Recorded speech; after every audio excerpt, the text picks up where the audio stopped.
Monkey D. Luffy versus the world. Hello, everybody, and welcome to episode 6 of Monkey D. Luffy versus the world. I'm Reese. I'm Wesley. And on this lovely episode, we'll be doing a special 2-for-1 special, which is covering the Reverse Mountain and Whiskey Peak arcs. We're giving you a beautiful deal. You pay nothing and you get 2 for the price of nothing. That's like infinite generation if you think about it. True. More like infinite generosity. Oh, the American century of generosity. Exactly. Now, Wesley, we got to Yes. start with the start. Reverse Mountain. Yes. What did you think? I feel very conflicted about this arc. I'm going to say that my initial vibes of this arc were I am excited to move on. And I don't think that's a good sign. I don't know if you felt similarly, but I was like shocked in how disinterested I was in this arc. It was like insane how much I was like, all right, yeah, let's like wrap this up. I really liked the one, this is in my report card, my little art appreciation and favorite moment was when they accidentally sailed into the calm belt and all those lovely giant sea kings showed up. true. That was very fun. I think a really interesting little fun fact is that Oda definitely just drew those as like a one-off thing, but they've come back recurringly throughout the series of like, hey guys, remember these little sea king? Like whenever like a sea king will show up, it'll be that like one little flamingo one in the right-hand corner of the page. That's awesome.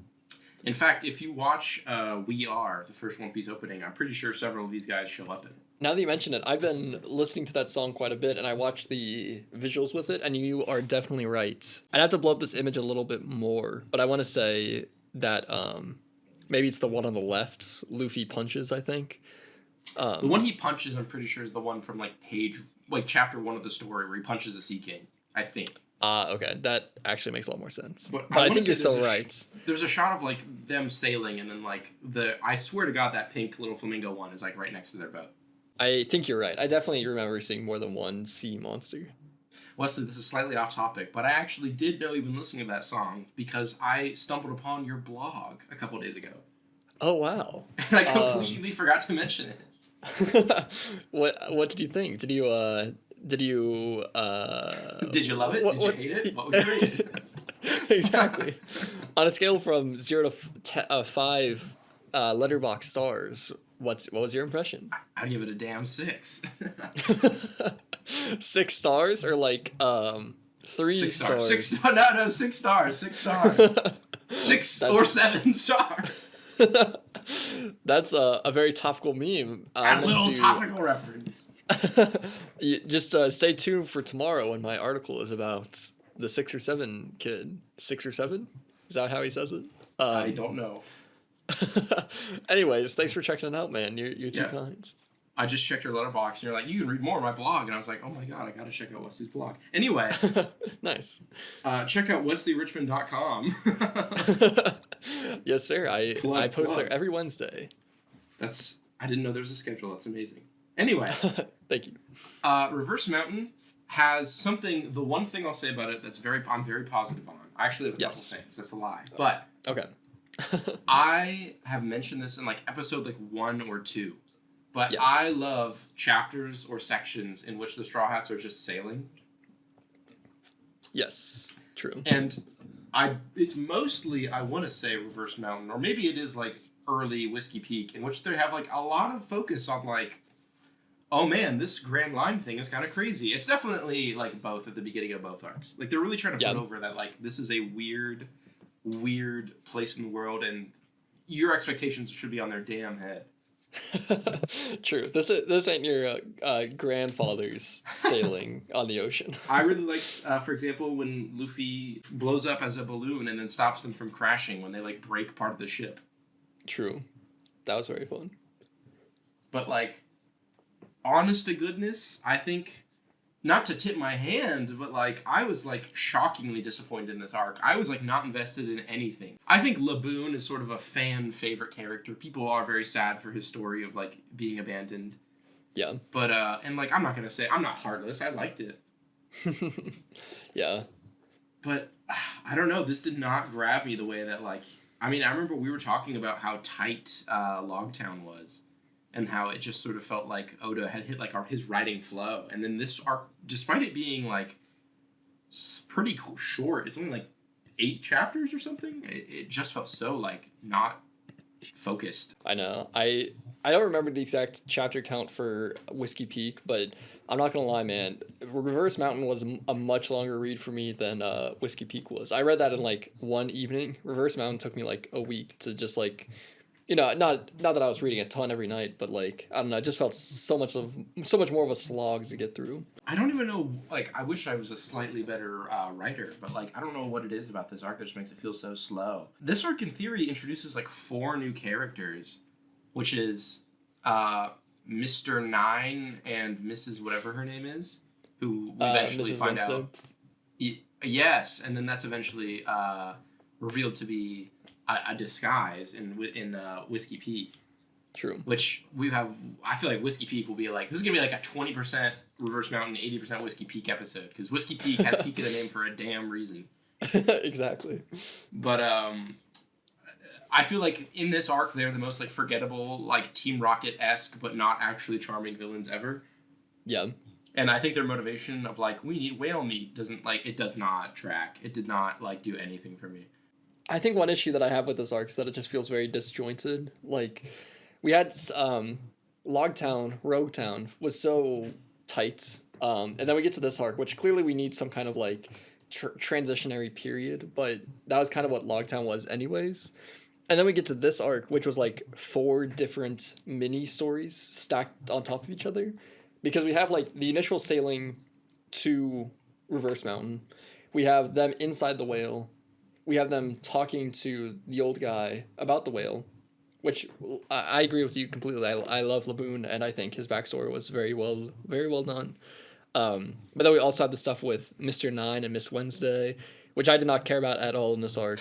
It just felt so disjointed, and like none of the character introductions did anything for me besides Laboon. And I think something I kept going back to while reading this arc was I want to say it's arc 2, right after Romance Dawn, or maybe it is Romance Dawn, with the dog. We'll just call it the buggy incident. The buggy incident is crazy. But yeah, during that portion of the story, because I think you and I had kind of similar feelings about the dog portion, where it's like, it's very good, but maybe it goes a little too hard and like trying to pull on your heartstrings a little bit, And I think the Laboon portion that kind of has that effect too.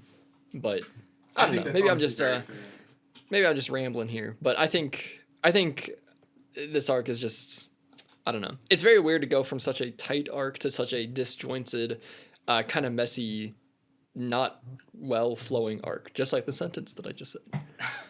I mean, I definitely like had a moment of like, literally like I was taken out of the manga when we were like, Crocus has to, which is the old man's name, jump and swim through the stomach acid ocean and climb a ladder that he installed into this like mechanized tranquilizer application device. And I was like, what are we doing here? What is this?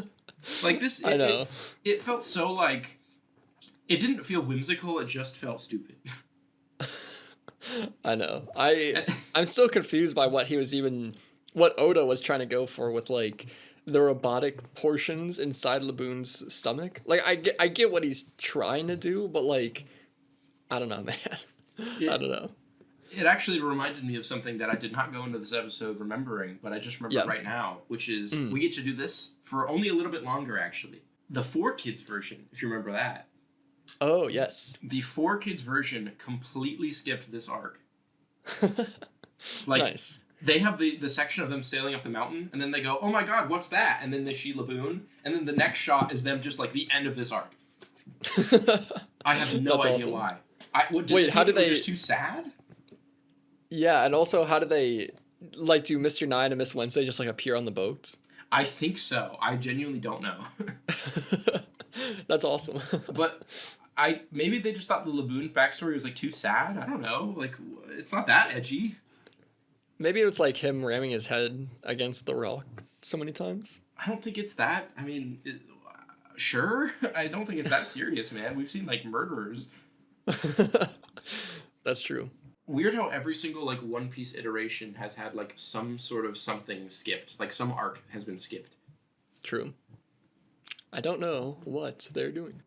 Well, it's actually interesting because season 2, one of the like teaser images they showed for the One Piece live action has been Laboon. So we know we're getting Reverse Mountain there. True. But personally, I think it's a little weird to skip Logtown and not Reverse Mountain. True. I mean, I guess my hope is that this will actually come back in the ending of One Piece. So maybe newer iterations of the story are like, you know, we got to include this in case one day it is relevant again. But yeah. And to address the YouTube commenters who I absolutely know why they didn't skip it. You and I both know why they didn't skip it. I know. We know. It's okay. Fair enough. But I just feel like the most insulting thing I have to say about this arc is like, I have nothing to say. Yeah. I mean, it's not like the worst thing I've ever read in my life. Yeah. I don't know, man. I think the fact that it's not an F and it's like a D or like a C- is like truly the insult to me. Like I'm not even like mad or like angry or like disappointed. I'm just like nothing. I'm just ennui. Yeah. I mean, One Piece has had such a like uphill effect here. Like each arc has been getting better, and then we're back to just kind of like middling territory. Yeah, this kind of felt like Orangetown, but like less charming. Yeah. Yeah, I agree. I will say, there Yes. is one special little treat I have for this arc. Oh. Because it kind of sounds like I'm thrilled. we've said what we want to say.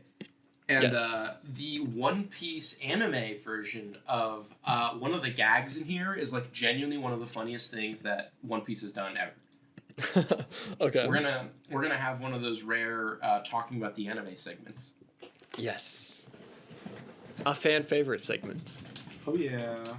This is Okay. the gag of them first meeting Crocus, and they like extend this out into a genuinely funny joke.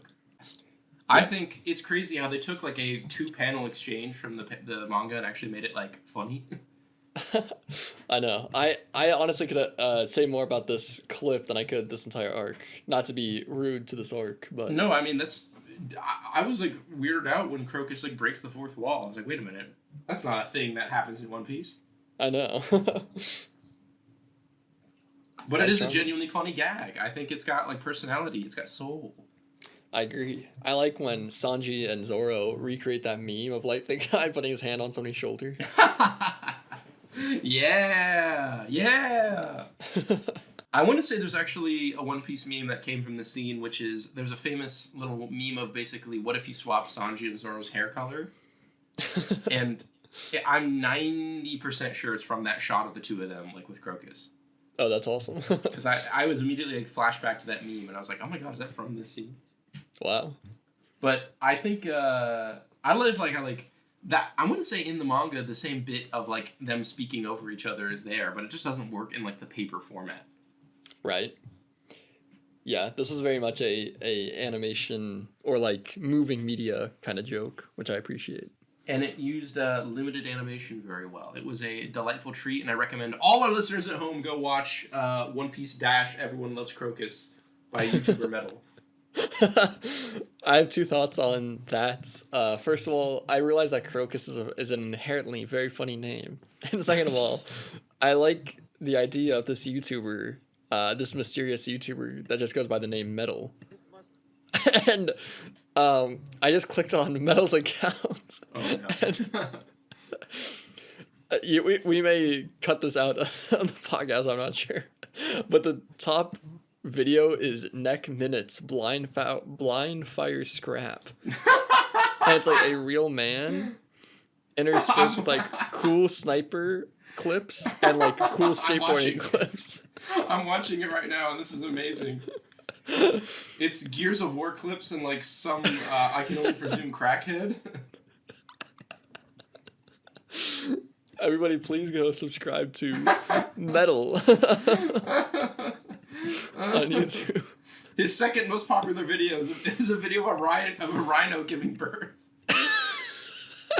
This is a really diversified portfolio. 127K views. It's literally all just One Piece clips or like weird gameplay footage, and then 127,000 views for Rhino gives birth. We gotta keep this in. Oh my god, we gotta keep this in. Guys, remember to like and subscribe and watch the video of a rhino giving birth. Dude, you've got to check Metal's playlist of favorite videos. Oh man, this is such a detour. Oh man, The this shit first better be fucking peak. the first video is a video so short I can hardly even pause it. Donkey Kong Country 2 critter sound effect.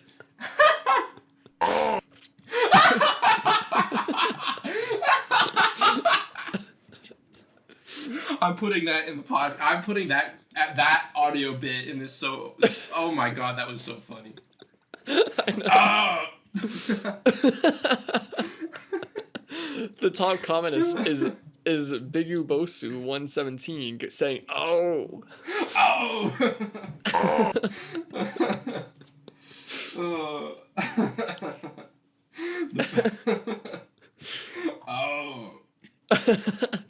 Okay, sorry, last part of this detour. I'm sorry to keep going down a further and further rabbit hole, but the recommended video for me, after watching this playlist of videos, is from an account called Jakeka Akake, a Burger King double Whopper with cheese review, and it's like a very sad man. I think there's actually tears on his face.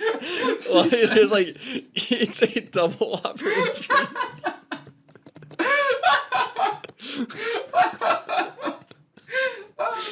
Please take a screenshot of that. I don't see that at all. Please take a screenshot. I just sent it to you. There's actual like tears on his face. I hope he's okay. I just saw it.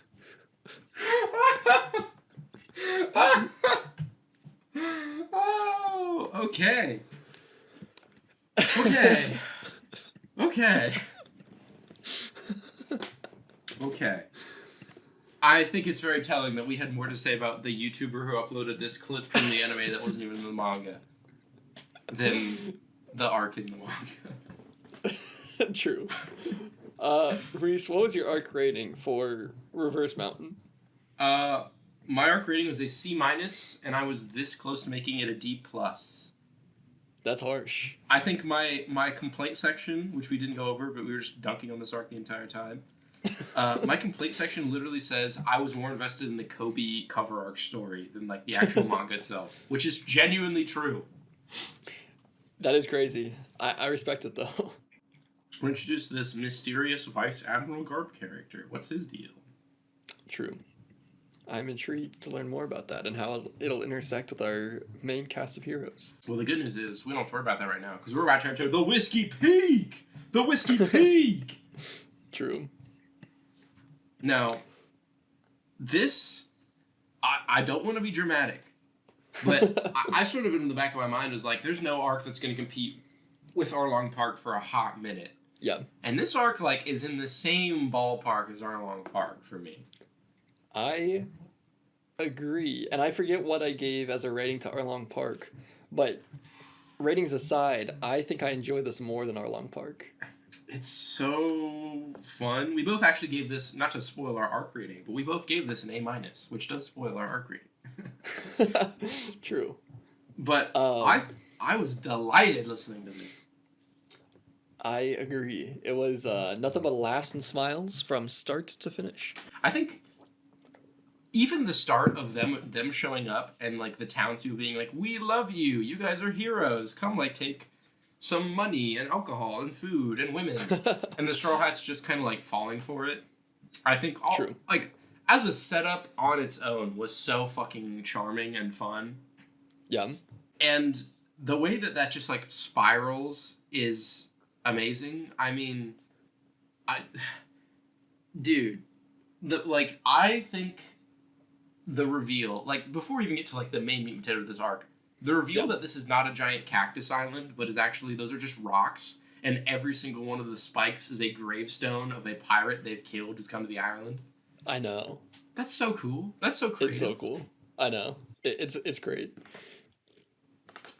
And in any other arc, I feel like that would be like a cool like tidbit.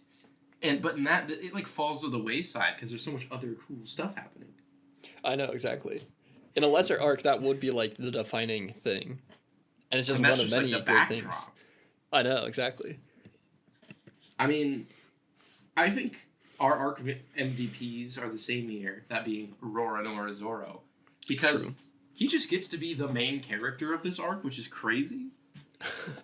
I know. This was the first time I had Zoro as my arc MVP, but I think, sorry to kind of jump ahead here, but I think genuinely the action sequence of Zoro fighting all the inhabitants of this town is probably the best.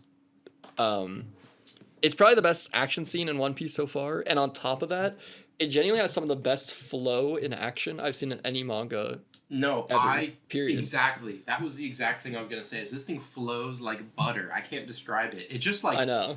There's like a scene in which he like goes into a bar and like kicks up a table to block some shots and then like slices out, and I was like, this has so much momentum to it. It was so kinetic. Exactly. I've never seen that kind of energy captured like on paper before. I've seen it in animation, but this felt like I was watching an anime while reading.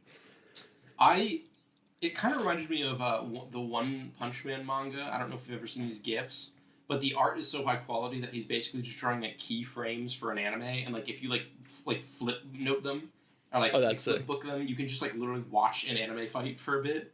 That's very cool.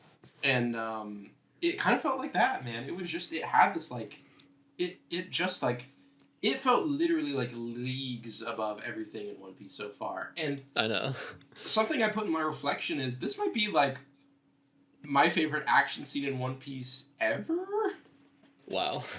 Like, now I've not reread the next 800 to 1,000 chapters, so yeah, that might not be true. But like off the top of my head, there's only like one fight in all of One Piece off the top of my head where I'm like, oh, that's probably better than this. I'm not even 100% sure. Yeah. I mean, that's slightly disappointing to hear, but honestly, like, I understand, because this is just so well done. I can understand it being, like, a pinnacle moment. And, I mean, once again, maybe I'm blinded by, like, the recency bias. But, like, so many fights in One Piece are, like, strong man versus strong man. They punch each other. And this was, like, had the entirely different vibe of, like, all these weirdos with shitty powers and, like, random guys with, like, pitchforks trying to take down, like, this raid boss that is Zoro. True. As he just, like, BMs. I know. It's sick. And, like, it keeps you on your toes by, like, twisting every single, like, thing you think you know. Like, it does the classic thing of, like, all right, well, now the strong henchman's here. The strong henchman's going to overpower Zoro. And you get that great shot of, like, him getting, like, punched in the damn head. And you're like, oh, okay, well, now, like, Luffy can come in and save the day. And then the next time we cut back to him, he's just got the strong lady on her knees, and he's just like, you're like, oh my god, Zoro's like the coolest character who's ever lived. True. I'm also going to say something controversial, which is this might be like my favorite Zoro moment in the entire series. That's very fair. I mean, it's definitely my favorite so far. Now, I will say that is a hot take. That's definitely going to be a hot take, so you don't have to be worried that Zoro is not going to get any more cool moments. Don't worry. Okay. But, like, I think Zoro in this arc was just, like, a joy to watch. I absolutely agree. Yeah. Also, his art, I don't know if you noticed this, but the art in this arc is, like, an order of magnitude better than last arc. No, I absolutely agree. Just the level of detail is insane. I genuinely struggled choosing which panel to choose as my art appreciation, and ironically we both ended up choosing the same one. It's just so good. But like, I know another thing in this arc is there's a lot of use of lighting, which I feel like Oda has not played with at all. I know. So I was gonna comment on that. Like, some of the shading is just so good. I was also gonna say that the perspective is insane on some parts of this. There's just like a shot of Nami pointing towards the camera, or like towards the fourth wall, and the perspective on it is so good. It's insane. I don't know what happened, but I think he really locked in. In fact, going through my little screenshots right now, there's an even before they even get to because we kind of jumped ahead because we were so excited to talk about the action.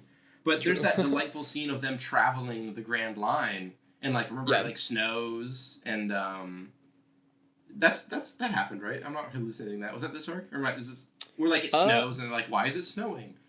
Yeah, I think that was the beginning of this arc. Yeah, and like there's that thing. Yeah, because Zoro sleeps through the whole thing.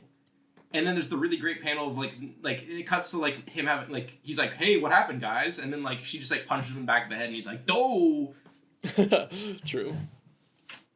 And like even the pre-action Zoro peak stuff was still like really charming and fun, had a lot of personality.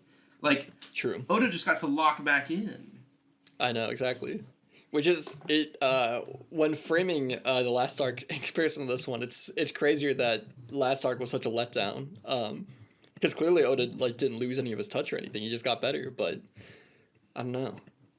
I'm also just want to say I was very close to, speaking of the art appreciation, I was so close to highlighting the panels in which Zoro's like backlit by the moon and he just looks like a damn demon.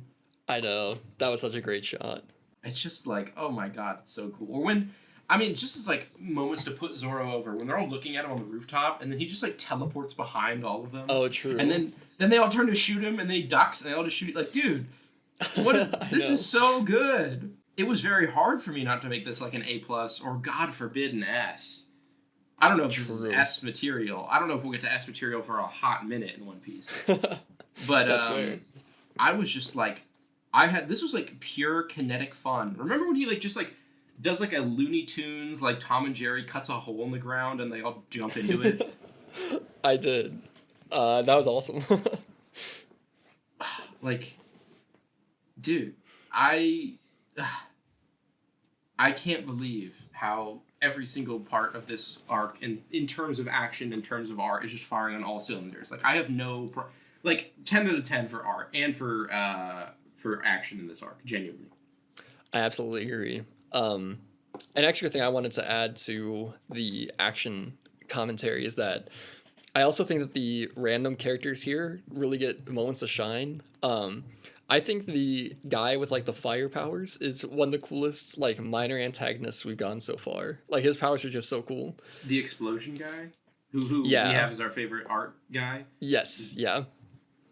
Yeah, his design is awesome. I know. And the fact that he makes fucking flicking boogers cool. I know, exactly. Actually, fun fact, I'm 90% sure in our podcast visual, I have a bunch of devil fruits at like the bottom, and I'm pretty sure his is one of the devil fruits on there. Oh, nice. Which is like the bomb, or I don't know what the Japanese name is, probably Baku no Mi. And it's just literally the fruit has like this stem as a wick with like a little fuse. It's That's fun. sick. Yeah, but, he was so cool.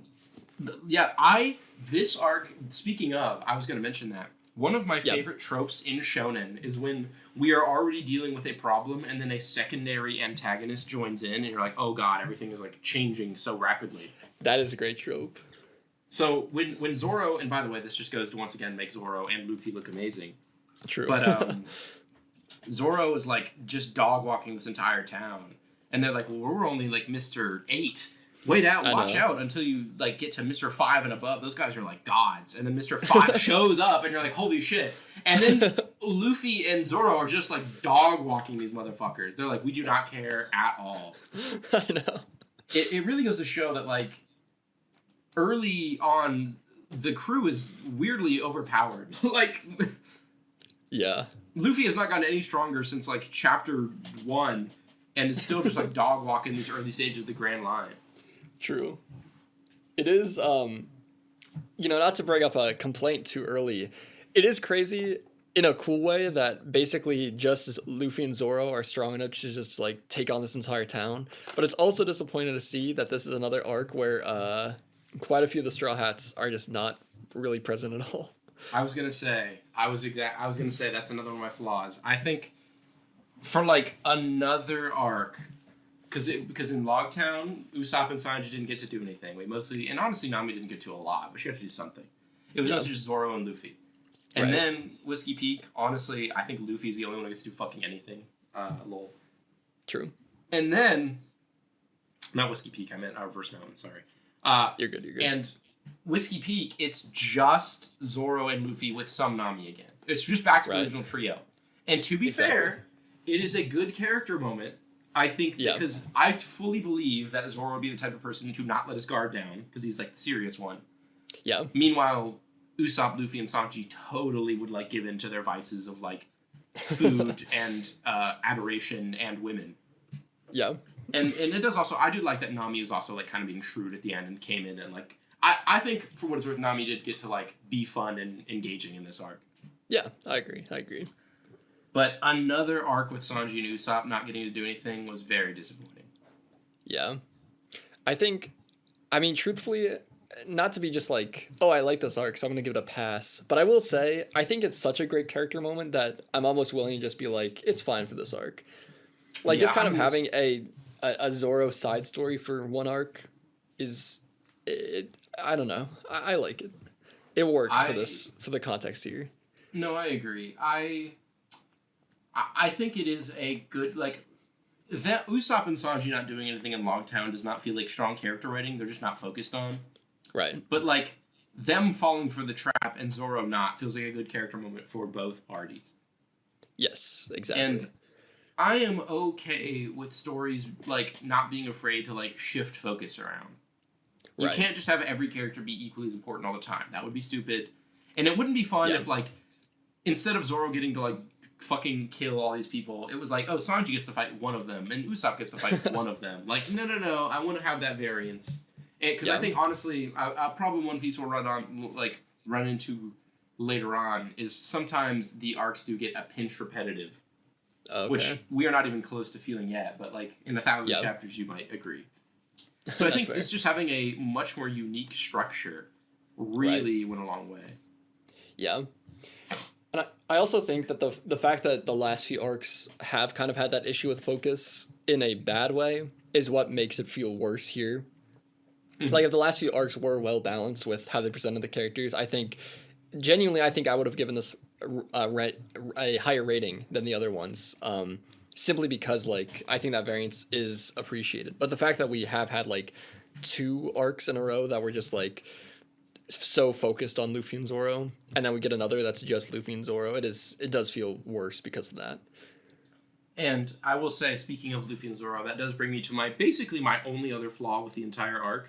Yeah. Which is, I didn't really like that Zoro and Luffy fought. Now, is it objectively, like, does, like, the 12-year-old boy in me think it's cool that, like, the 2 strong guys get to fight? Yes. But, like, I think, and this is something that's been repeated endlessly in the One Piece fandom, but the fact that we just went through an entire arc of Luffy, like, believing his crewmates no matter what. Right. Like, as such a, like, fundamental part of, like, Luffy's character, and then immediately he just doesn't trust Zoro and tries to fucking kill him, is, like, it does a little bit feel like a character assassination, I'm gonna be honest. Yeah. I mean, my only hesitation with saying that it's a full-on character assassination is saying, like, I think kind of it makes sense to just have this goofy moment with Luffy in service of the action, but I do agree. I think if it was written better, it would have come off in a much better light. I think that part is slightly poorly written in comparison to the rest of it too, which is what makes it feel worse than it might actually be. You know what I mean? Yeah. Oh, this is where that one meme comes from, by the way. From the 4Kids dub as well, where it's like, Luffy, good to see ya, buddy. Oh, like, yes. Luffy! I can't believe that's from this. I actually used that in one of our short edits. I'm aware. I was going to say, that's from this arc. That's when Luffy jumps at Zoro. He's like, hey, man, good to see you, buddy. Save it!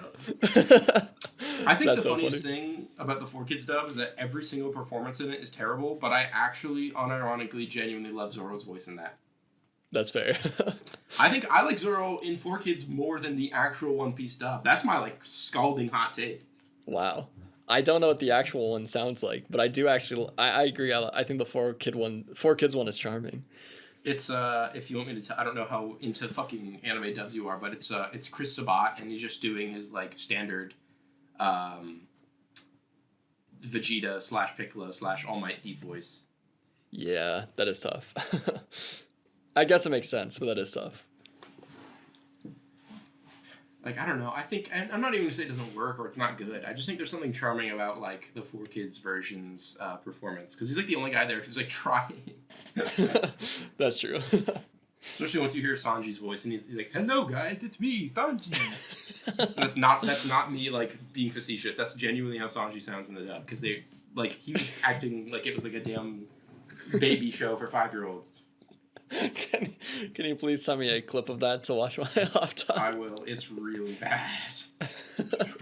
I think the fucked up thing about localization is that sometimes like they will just do a dumb voice and that will become the like de facto personality for that character. For example, Joey Wheeler, aka Jonoichi in Yu-Gi-Oh! Oh yeah. Like the Four Kids dub of Yu-Gi-Oh! Just overwrote the canon of Yu-Gi-Oh! And that is like how America views Yu-Gi-Oh! Now. Yeah. I mean, not to turn this into a longer discussion, but I do think that's a genuine problem in like media preservation as a whole. I think it's really bad in like American comics, especially with like how every single new movie release just like completely rewrites the canon for the next 20 years. But yeah. that's a discussion for another time. I definitely know what you mean though. If I can actually, I will say, let me give an incredibly based ascended take, which is, I think the giving Jonoichi / Joey a Brooklyn accent isn't the worst idea in the world. Mm. Like, I'm sure you've heard about like how there's the Osakan like accent, which is sort of like commonly like given like as like a southern accent in America. Yeah. And Joey doesn't speak with like a different dialect of Japanese, but I think, and obviously this is playing into stereotypes, but Joey being a little bit more of a brash character, giving him a Brooklyn accent, which we kind of like, as a culture, identify with being brash a little bit more, has like a through line of sense that like communicates what he's about in like an interesting way. Of like, Joey is someone who is from a blue collar family and is hot headed and like rash, which are all things we associate with Brooklyn, or like or like Boston. I think it's Boston, right? I don't know. Like a Boston accent. Right. Or whatever. But anyway, I think like giving him that New England like edge is like a fun idea, and I don't even hate it. I genuinely think that like is kind of an like enlightened choice. Yeah. I agree. I see what you mean. I guess my take is that I think people, especially in this situation, take it a little bit too extreme in saying that it's bad. Because there's definitely examples like how you're describing the Sanji voice where like it's clear when somebody cares and is like putting on maybe a funny affect versus somebody that doesn't care and is putting on a funny affect, you know? Yeah. I mean, for what it's worth, I mentioned this to you pre-podcast. Like, I'm not even like pre this podcast conversation, just like a couple days ago. But I saw the Demon Slayer movie recently. Oh, the yes. Infinity Castle one. Yep. And I basically got to the theater and there's only one showing, and I didn't realize it was dubbed, so I'd watch it dubbed. Which actually has happened to me before with the first My Hero movie. I had to watch that dubbed because I didn't check as well. Oh, that's tough. But I think for what it's worth, when I watched the My Hero movie, I actually didn't really notice the dub. I thought it was like acceptable. But for the Demon Slayer dub, some of the performances I thought were great, and some of them I did not like. Yeah, I think that's very fair. I think it's kind of insane that anime voice acting is still so inconsistent like that. I think this is genuinely like an entire podcast series on its own, what we're getting into right now. True. But I think there is something to be said that a lot of anime voice actors do not have to be actors or like go to acting school. Mm-hmm. They're just kind of like otakus who like anime and like try and like do it. And that's really admirable and like kind of unique and like to our community specifically. But have you ever like played Xenoblade? I have played 1 and 2 very briefly, but I know exactly the point you're going to make. The point I'm going to make is that actually didn't get like an English localization for like America. It just got a British one. And all of the voice actors are like theater people from the UK. And their performances are amazing. And I there's sort of this people who sort of look down on anime as a pulpy medium will be like, yeah, of course the dub sounds bad. It's because your brain is actually like understanding what they're saying. And like, I just straight up think that's not true. I think that's genuinely foolish. Yeah.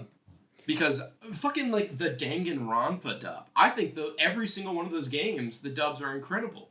I prefer the dub, and it's because because when you're dubbing, this is once again getting into a whole tangent, but when you're dubbing, you have to like match the lip flaps and the timing versus like because it's a visual novel, you don't have to do that. Right. And like to be fair, I will absolutely give that to dub voice actors. Like having to like match the lip flaps and match the timing of the original line that's in a different language is insane. True.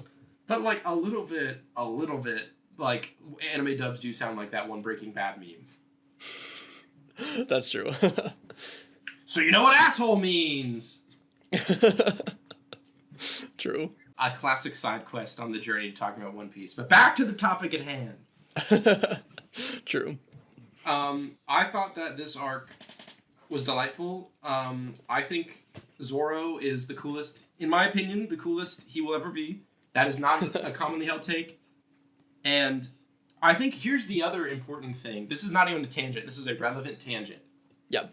Did you know that Vivi and that whole, basically, I don't know if you noticed this reading on a first time. Probably not. But the arc takes a incredibly weird, like, shift in gears partway through. Basically. What do you mean? Miss Wednesday, a.k.a. Vivi, the princess who gets unveiled. Yeah. Was originally genuinely just supposed to be Miss Wednesday, the disposable bad guy who they, like, fight and beat. But there's a scene in which her hair gets sort of like, her little hair thing gets broken. Yeah. It might have even been before that. But basically, Oda said that while he was drawing her, he drew her with her hair down and said, oh, this looks like kind of regal in design. This character looks regal. So in the middle of this arc, he completely started to rewrite it to make it so that instead of it just being kind of a straightforward arc, it now has this entire plotline of, oh, these are actually all the royal guards for this princess. Interesting. And I think that level of adaptability is what makes like this weekly shonen format so interesting. True. Like, I'm assuming in that original draft of this arc, there is no Mr. Five and Mrs. whatever her name is, like, coming to, like, elevate the stakes. Yeah. Wow. Like, I think this arc is genuinely made, like, so much better by that, like, one change. Because I know you said in your report card you didn't care for the curly hair guy. Yeah. But, like, once that twist comes along, like, wait a minute, no, he's actually the king of her body. He's, like, the head of her bodyguards. And, like, I was like, oh, shit, wait a minute. Like, I thought it worked, especially knowing what I know, that this was, like, all slapdash. I was like, this is incredible. Yeah. I mean, it's very interesting to learn this, because I genuinely want to reread it now. But I will say, I definitely did enjoy that curly-haired Royal Guard character more, like, a little bit after some of the reveals happen, which is very interesting. I mean, I want to say, basically, you can kind of see the shift. I would have to go through the arc again. But you can kind of see the shift in what Oda wants to do once he starts to, like, introduce, out of nowhere, he's like, oh, by the way, and she's got a pet duck. And then they have, like, a comedic moment, and I'm like, okay, this is him trying to, like, soften her up for the viewers. That's a good point. Yeah. Interesting. And I will say, I know you in your report card said didn't like this, but I actually thought the ending bit where he's like, yep, I'm off to be your body double, and then immediately blows up like Star Wars Episode 2 style. I was like, oh man, that was sad. That worked. True. I didn't have a problem with that. I really liked that. I wasn't a big fan of him like the first half, but oh, I see. Yeah, and by the end of it, like, I was fully on board, and like I agree that ending bit is very good. And it's like it was a great surprising shift in tone. Like this arc has a lot of great shifts in tone, which all work. Yeah, it is kind of shocking that this goes from like lighthearted action scene to like dramatic, back to lighthearted, back to dramatic, and every single shift works. I have no idea how he did it. I know. I mean, it really feels like Oda firing all cylinders. It's so good. One of my favorite, I almost put this as like one of my favorite moments or arc pieces, but the Zoro shit was too good. True. But that sort of bit in which we haven't even talked about like the ending of this arc yet, which we're getting there. We're working on it. We're working on it. But that bit in which Vivi is watching the ship explode with like her bodyguard, and like she bites her lip and like the blood comes off, and then like Nami immediately pulls her into a hug. I was like, this is really effective. This works. I know. Nami at the end of this arc was delightful. Genuinely the most fun I've had with Nami in this entire series so far. No, Nami's like the secret MVP of this arc. You know what? I actually, when I was like, going back through my screenshots, I was genuinely like, Nami might actually be the MVP here. I mean, Zoro's just too good, but when she breaks up the fight and like they're literally like wrestling on the floor like children, and she's like trying to like discuss like, hey, let's negotiate. I know exactly. It's so good. It's so charming. And I really did like, tell me about your favorite moment of this arc. I mean, yeah, my favorite arc, my favorite moment of this arc was genuinely just like the characters talking at the end. It was specifically the moment when Vivi has a gaffe and just says the name of the 7 Warlords of the Sea guy, one of the higher ups in Baroque works, and then just like all of their very exaggerated reactions to that.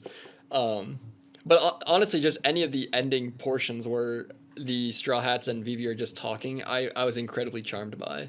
Which is crazy because the entire action sequence was also pure peak. So, I don't know, man. I struggle with choosing a favorite moments, but I put this one just because I also love this arts at the bottom with Vivi, Nami, and Luffy just having crazy reactions. And then Zoro just being like, you just told us. It's damn good. Oh my god, it was so charming, man. I know. I mean, I even like the bit of Nami being like, oh, by the way, you still owe me money, Zoro, and like using that to like twist him. That was a great character moment too. It was. It really was. Which is why it's such a shame that Sanji and Usopp didn't get in on any of this, because Nami and Zoro got some great character writing. I'm telling you, they've got secretly one of my favorite dynamics in One Piece. Like once again, in Syrup Village, I highlighted how much I enjoyed their dynamic, and it comes back here full force. Exactly, it's great. You're onto something. And I will say one other thing I really appreciated, going back to Mr. Five and whatever the lady's name was.